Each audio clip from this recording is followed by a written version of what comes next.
자, 본격적으로 캐대원에 대한 감상을 이야기해보자면 루미는 너무나 멀티형 인재 프로 일잘러 히어로다. 요새 현실에서는 영웅이라는 말을 잘 안 쓰잖아요? 영웅이 있나? 그래서인지 요즘 히어로물에서는 영웅을 어떤 국가나 지구를 구하는 존재보다는 그러니까 개인의 일상을 좀 숨통 트이게 해주는 존재로 묘사하는 경우가 많은 것 같아. 그런 점에서 루미도 2020년대 요즘 히어로 캐릭터 양상이다. 사실 히어로 캐릭터들은 시대별로 참 다양하게 변화해왔는데요. 자, 1980년대 슈퍼맨 무조건 착해. 90년대생들까지만 해도 착하게 살아라 소리 많이 듣고 자랐잖아요? 그때나 지금이나 히어로들이 힘든 비극 상황에서 영웅으로 각성하는 캐릭터라는 공통점은 있지만 루미처럼 존재 자체가 잘못됐다는 개념은 거의 없었단 말이죠.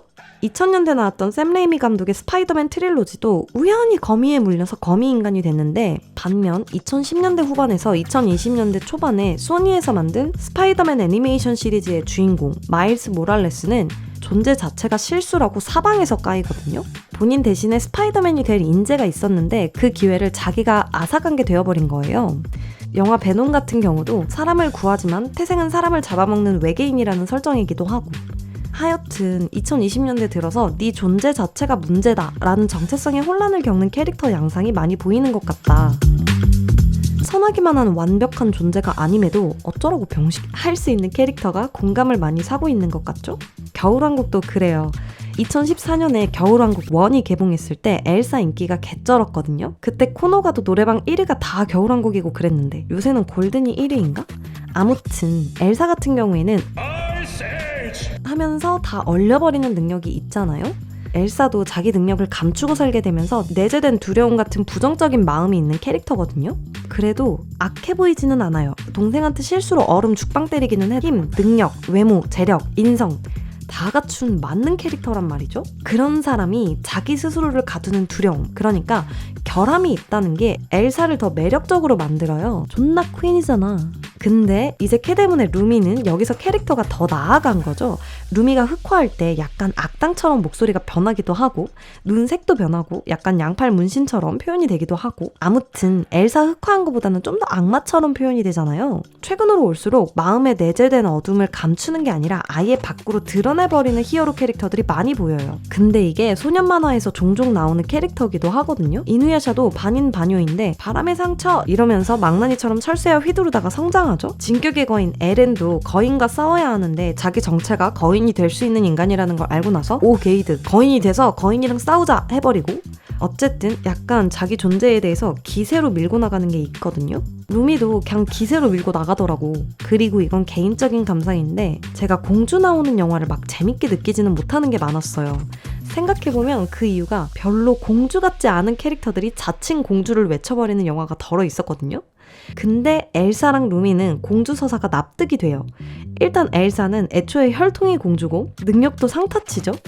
루미 같은 경우도 한국으로 치면 SES 딸내미인 거잖아요. 게다가 기량이 미쳤어요. 혼자 노래도 다 부르는데 곡도 쓰고 안무도 짜고 인성 좋고 악령도 잡으러 다니고 한의원 다니면서 건강관리까지 하죠. 목소리가 안 나와도 설렁탕 한 그릇 때리면 다 나. 이게 공주의 조건이다. 그리고 보다 보니까 루미가 골든도 기깔나게 불러놓고 혼문을 왜 완성하지 못했을까 싶더라고요.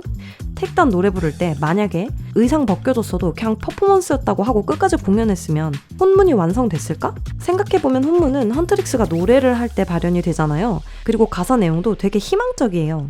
혼문의 원리가 딱 그건 거죠. 내가 말하는 대로 내가 존재한다. 근데 말만 하면 되는 게 아니라 진정성이 있어야 된다. 루미의 자본주의 하체로 시작되는 택다운이라는 노래는 좀 세상에 대한 분노가 살짝 담겨져 있잖아요. 세상이랑 맞짱 뜨는 내용이잖아. 근데 그 노래를 부를 때 루미가 어떤 마음이죠? 자기 스스로를 부정하고 있었잖아요. 그러니까 말과 마음이 달라서 아마 노래를 끝까지 불렀어도 사람들의 영혼까지 끌어모으기는 어렵지 않았을까? 아무래도 살풀이 같은 무대인데 목소리에 진정성이 없어버리면 사자보이스처럼 비주얼로 막 밀어붙이는 게 더 심금을 울릴 수도 있지. 말은 되죠? 그런 점에서 보면 요즘 시대의 영웅이라는 건 자기 안에 있는 성과 악을 마주해본 사람일 수도 있겠어요. 자기가 갖고 있는 결함이나 악함을 받아들이고 채워가면서 아름답게 살기가 어렵죠. 어쨌든 그 사이에서 자기가 나아갈 방향을 스스로 선택하는 사람들이 멋지게 보이기는 하죠. 결론, 요즘 히어로물에서 간간히 등장하는 두 가지 특징. 1. 성과 악을 이분화해서 영웅의 정체성을 정하지 않는다. 2. 세상으로부터 부여받은 정의를 그대로 실현하려고 하지 않는다. 시대에 따라서 우리에게 필요한 영웅의 모습이 계속 변해가기도 하니까 뻔해 보이는 영웅서사에서도 미묘하게 변화되는 시대의 흐름을 포착해보는 게 히어로 장르를 즐기는 또 하나의 방법이랄까? 루미의 영웅적인 모습 말고도 좀 개인적인 정체성에 대한 서사도 있잖아요? 자기가 싸우고 있는 대상이 악령인데 자기도 악령의 피가 있다는 게 참 아이러니하지. 내가 누구고 내가 싸우는 대상은 또 누구고 진짜 존나 싫은데 나한테 제 모습이 보이고 우리가 극혐하거나 아니면 싸우고 있는 것의 일부를 내 안에서도 발견하는 순간 혼란스러울 수밖에 없는 거지. 그런 날이 오면 뭐 루미처럼 진짜 나를 찾아야 된다는 강박을 버리는 것도 좋은 방법이죠. 그냥 사는 거지. 자, 결국 루미는 어떻게 됐느냐? 여전히 헌트릭스죠? 그 이유를 좀 볼까요? 일단 메보, 비주얼캐라서 노래 하나의 80% 정도가 루미의 분량이고 생각해보세요. 옥타브 5주까지 뚫어버리면서 공중제비까지 도는 애니까 헌트릭스 입장에서도 어쩔 수 없지. 야, 루미야 그래도 네가 해야지 하면서 안아줘야지. 그래요. 우리도 살면서 짜증은 좀 나고 어이없긴 해도 상황상 안고 가야 되는 부분들이 분명 존재하거든요. 그걸 너무 억울해하면서 살면 피곤해져. 그리고 자기 정체성을 오픈하는 사람들도 자기 포지션과 영향력을 인지하고 행동할 필요도 있긴 해. 극단적으로 생각해서 만약에 카리나님이 양팔에 호랑이 무늬 문신을 하고 갑자기 나타나면 너무 섹시한 회사 입장에서는 말리게 되겠죠? 그래도 애니에서 우리 판타지를 충족시켜주면 대리만족되고 좋잖아? 우리가 루미네 이모를 이해 못하는 것도 아니죠?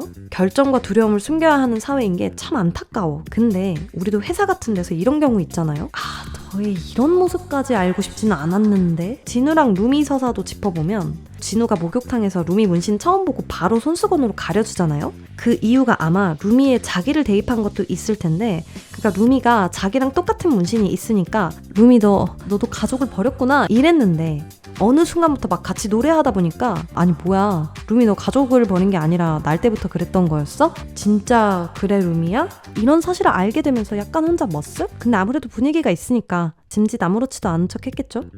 귀마는 소속사 사장님이 직접 등판했다 이런 드립도 웃겼는데 우리가 귀마에 대해서도 꼭 짚고 넘어가야 될 게 있어요. 과학 덕후분들이 저승가는 영화라서 별 관심이 안 생길 수도 있는데 이럴 때일수록 물리적 상징과 화학적 기반을 생각해 귀마가 약간 불처럼 표현이 되잖아요? 영혼과 불 같은? 근데 보랏빛으로 연소되는 건 칼륨이나 루비듐 같은 거란 말이죠. 또 루비듐은 꽤 비싸요. 귀마 사이즈를 생각해보면 중소소속사가 감당하기에는 너무 큰 비용 게다가 한국에서는 생산도 거의 안 되고 그러니까 귀마의 정체는 대략 칼륨 불이라고 보면 되려나? 정확하게는 플라즈마 상태의 에너지인 거죠. 그러면 여기서 또 생각해볼게. 루미의 칼은 어떻게 불꽃을 가르는가? 결론부터 말하자면 루미의 칼은 자기장을 띠게 된 금속인 거고 거기에 전기장 방출 장치를 합쳤다. 플라즈마나 불꽃 같은 고온 이온체를 반으로 나누려면 두 가지 방법이 있어요. 첫 번째, 칼날이 불꽃을 통과하는 걸 잠시나마 나누기. 근데 이건 손으로 물을 가르듯이 가르는 거라 막 멋있진 않을 거거든요. 우리 수돗물 틀어서 손으로 물 베는 거랑 귀멸의 칼날에서 물 베는 거랑 다르잖아요. 두 번째 방법은 루미의 칼도 강한 전기장이나 자기장을 가지고 있는 물체인 것. 그러니까 이온화된 가스를 자기장으로 조작해서 방향을 바꾸는 거야. 어렵게 설명을 하자면 아까 말한 대로 루미의 칼이 자기장을 생성하는 장치인 거고 거기에 전기장 방출 장치를 합친 거지. 예를 들어 루미의 칼에는 초전도성 합금으로 된 코일 같은 게 내장이 되어져 있어서 전류를 순환시키고 그것 때문에 자기장이 형성이 되어서 칼의 표면에 장착된 마이크로 전극들이 고주파 전기장을 방출하는 거야. 그래서 칼날이 지나가는 순간 플라즈마 속에 있는 양이온과 전자 흐름이 다른 방향으로 이동을 하는 거예요. 그러면 불꽃이 반으로 찢어진 것처럼 보이는 시각적인 연출이 가능하다는 거죠. 그러니까 불꽃이 찢어지는 것처럼 보이는 건 사실 이온화된 입자의 흐름이 바뀌거나 분리된 거죠. 만약에 이런 원리라면 진우가 나중에 루미의 칼로 들어가고 칼의 모양에 변화가 생기잖아요. 플라즈마의 형태를 조작하려면 전기장만으로는 안 되거든. 루미의 칼과 진우의 정체는 각각 전기장과 자기장이었을 수도 있다. 근데 제가 틀릴 수도 있어요. 그러니까 이런 부분은 과학자의 연구가 필요한 거죠. 말하다 보니까 이것만으로도 웹소설 하나 뚝딱 알고 보니 내가 최애 아이돌의 소장품이 되었다.